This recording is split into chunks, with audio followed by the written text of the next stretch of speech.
It's NFL draft season, the most exciting time to be an NFL fan.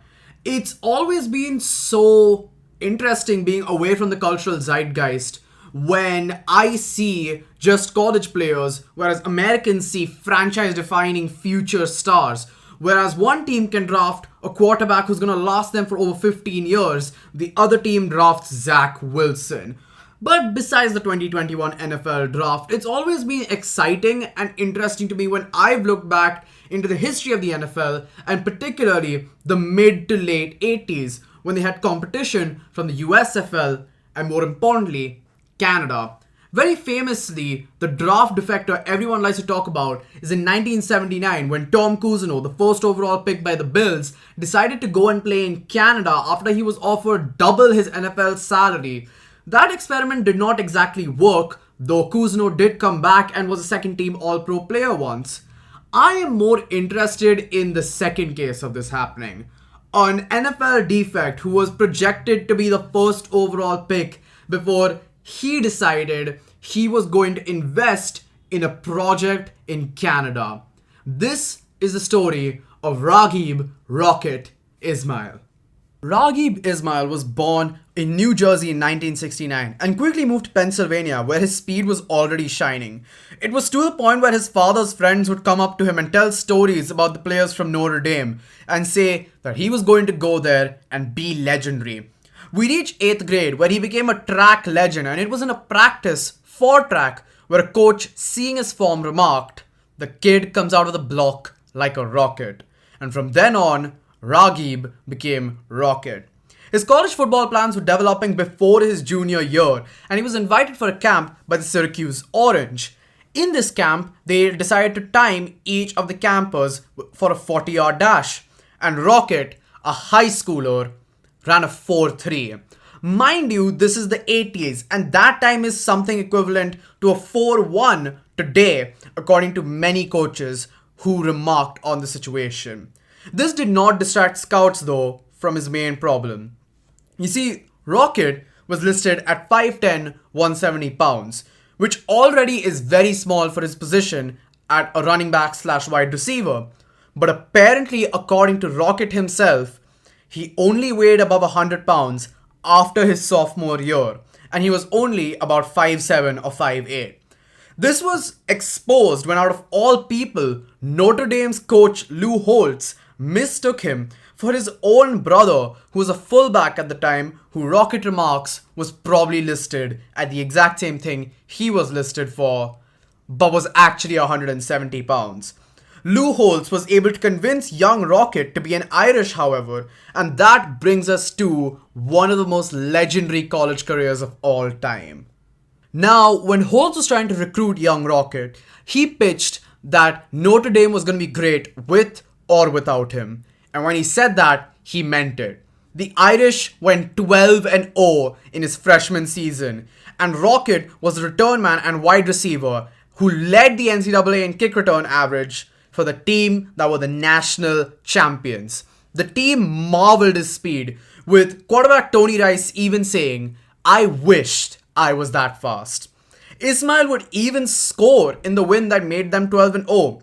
And in 1989, after seeing how well toss plays were working with young Ismail, Coach Holtz decided to add rushing duties to him. He was going to become a Swiss Army knife for the Irish offense. And again, he excelled.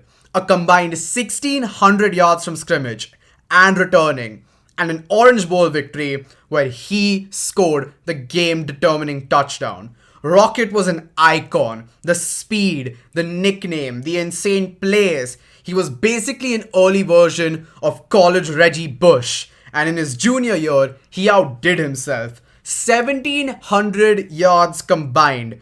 Though this was a disappointing year for the Irish. They went 9-3. However, it did lead them to a rematch against Colorado in the Orange Bowl, with the Buffaloes leading 10-9 in the fourth quarter.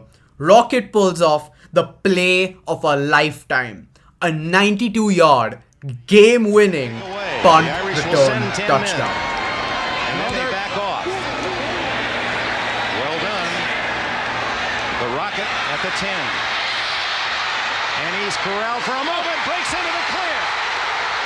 One man to beat.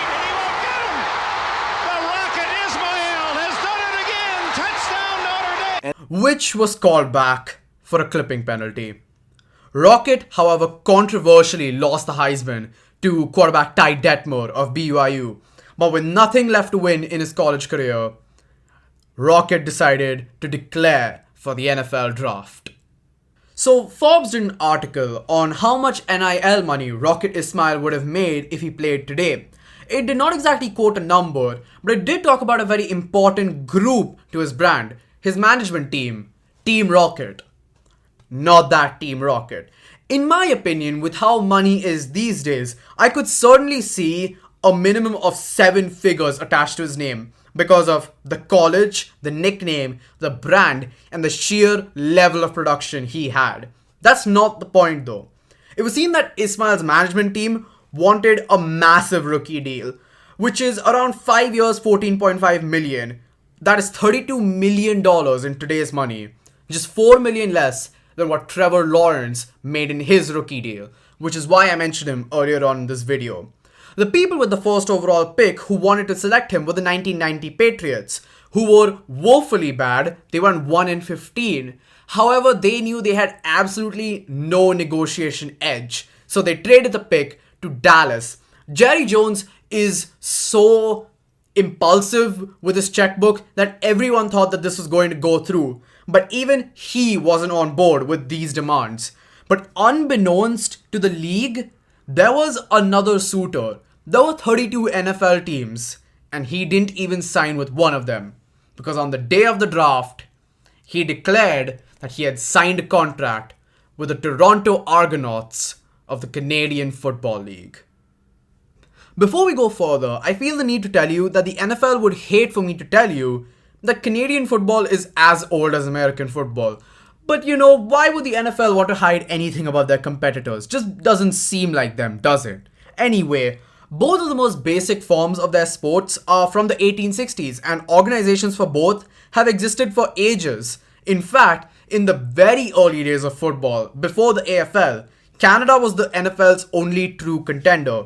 It remained stable until the 80s when the Montreal Alouettes disbanded, and the league was seen more as a minor league. Then came Bruce McNall. Bruce McNall was the owner of the LA Kings in the NHL, and this was a man who was not afraid to throw cash at anything that moved. He was the man who brought Wayne Gretzky, the great one, the hockey GOAT undisputed, the only GOAT debate that's completely undisputed, and he got him to the LA Kings. Maybe it was Canadian pride or being friends with actor John Candy, but McNall, Gretzky, and Candy bought the Argonauts for $5 million. And upon hearing the contract disputes in the NFL, they swooped in alongside Mike McCarthy, not that one, and 5 weeks on the day of the draft, signed Rocket Ismail for a 4-year, $26.2 million, an estimated $58 million on inflation. This also included incentives based on crowd sizes that he would bring in and the prospect of being a co-owner of the team itself. Now, the Patriots might have been bad, but the Argonauts went 10-8 in the Canadian Football League and only lost in the playoffs. They were led by Michael Pinball Clemens, one of the greatest CFL players of all time, who won their MVP that year, and DK Smith, who had over 1,800 receiving yards. And then adding Rocket, it was a dawn of history in terms of Canadian football. Maybe now they could be an actual competitor of the NFL. I resisted the entire video, but I'm gonna say it now, because in 1991, the Rocket took off. I'll take my medal when I leave this video. 1,300 yards receiving, 271 rushing, and a start in the return game, with a touchdown on a 73-yard reverse on opening day. And when the 13-5 Argonauts went to the Grey Cup, the Canadian version of the Super Bowl, in the fourth quarter, in a tight game, he returned a kick 87 yards to seal the game, and a performance that won him the MVP of the Grey Cup. Now, I got a lot of my information from a great article on profootballhistory.com. I would highly recommend it, and I've linked it down below. But it has a great quote for the Canadian version of Rocket Ismail. If 1991 was a dream, the 1992 season was a nightmare. The numbers dipped below 1,000 yards for the first time in ages. The shine that he had out of college faded. And on top of that, he was involved in a nasty brawl with Calgary players, where he was accused of stomping on another player's head. He was released by the team that put so much money and so much marketing in him, and it looked like his promising career was over. But he still had his insane speed. So you know that the Oakland Raiders and Al Davis were calling. Al Davis is one of my favorite historical figures for many reasons, but one is his absolute childlike behavior when it comes to the draft. Big boy, quick boy, if there's a kicker or punter, they're all going in the first round because he's Al Davis and he's crazy. But I like that he's crazy. I say this because everyone thought the Rocket was mad. Why would he choose to play in Canada when the first round pick in the NFL is right there? Not Davis though, because Davis just could not resist the fact that he did not have a guy called Rocket on his team. So he spent a 4th round draft pick on picking a guy who he did not know would even be in a Raiders uniform. When his tenure in Canada ended, he signed for 2 years for just $3 million, a much more modest contract. And he was okay for the Raiders. He acted as a second option in the quarterback Jeff Hostetler years, where he was the second option to the criminally underrated Hall of Fame wide receiver Tim Brown. Rocket also changed his outlook on football. He didn't strive for greatness as he used to, and no longer said he got satisfaction from it, as it brought as much or more drama when you're doing well as when you weren't.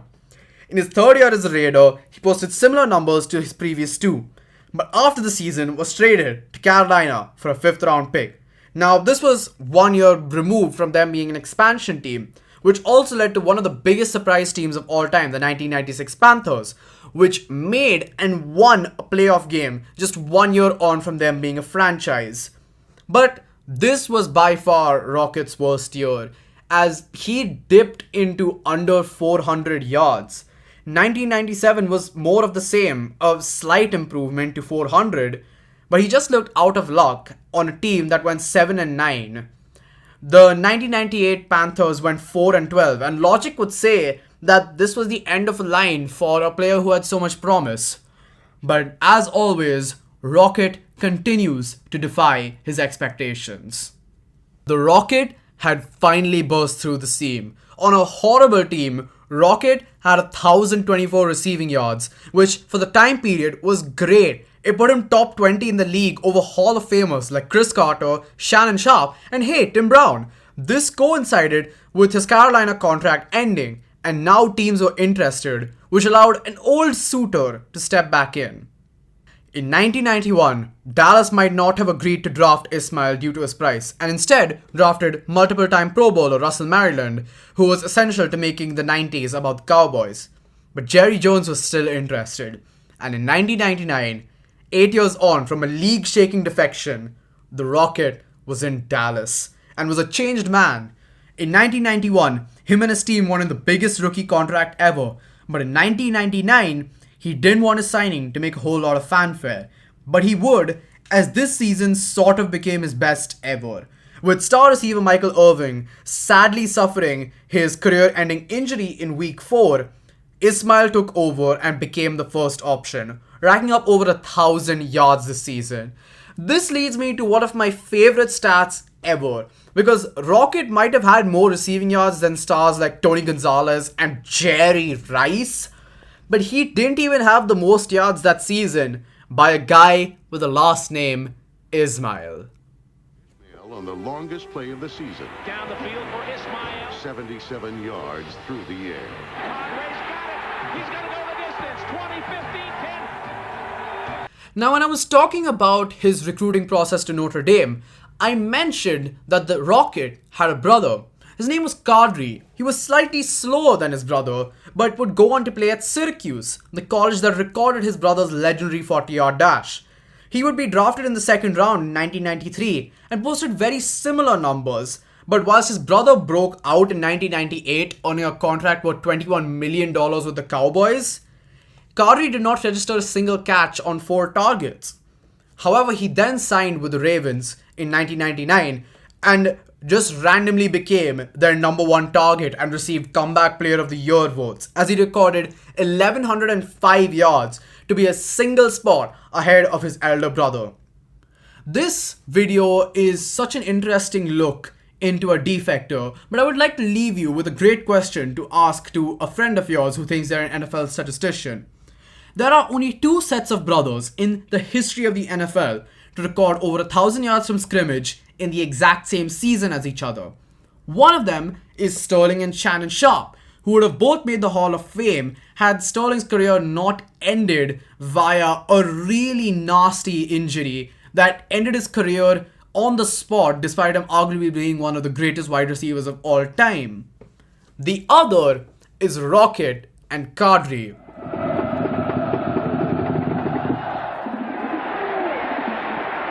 Rocket will have his chance from the 5. Look out! It's over! The Rocket,